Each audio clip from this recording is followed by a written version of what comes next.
হোঁচট খাইতেই পারে মানুষ, চলতে গিয়ে মানুষ পিছলা খায়, তাই বলে কি পিছলা খাইয়া আর সোজা হইয়া দাঁড়ায় না, না পইরেই থাকে? তো এইটা তো উচিত, ভুল হবে।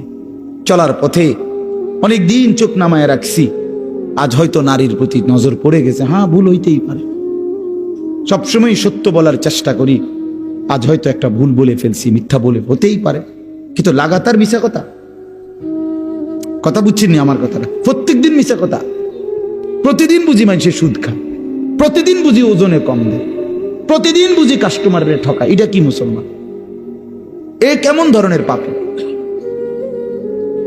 30 বছর বুঝি প্রত্যেক দিন টেলিভিশন চলবে আপনার ঘরে, প্রতিদিন আপনার ঘরে নিয়ম মাফিক নাচ গান নর্তকের ছবি চলবে। আপনাদের আখিরাত নাই?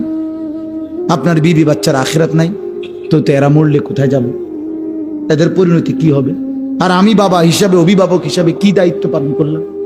খাট পালং আর সোফা, ফার্নিচার, কাঁচের প্লেট আর নুনের বাটি, এটাই ছিল জিম্মাদারি না? একজন মুসলমানের দায়িত্ব তার স্ত্রী সন্তানের জন্য এই শুধু খাট পালং আর সোফা ফার্নিচার ব্যবস্থা করা, এই তো না? বলেন না বাবা, বলেন তো কি দায়িত্ব ছিল?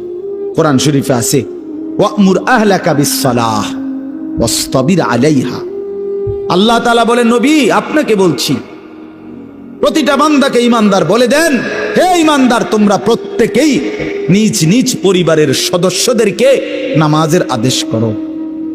এই যে জিম্মাদারি, আপনার দায়িত্ব কি আল্লাহ বলছে, ওয়াসতাবির আলাইহা, এবং তুমি নিজেও নামাজ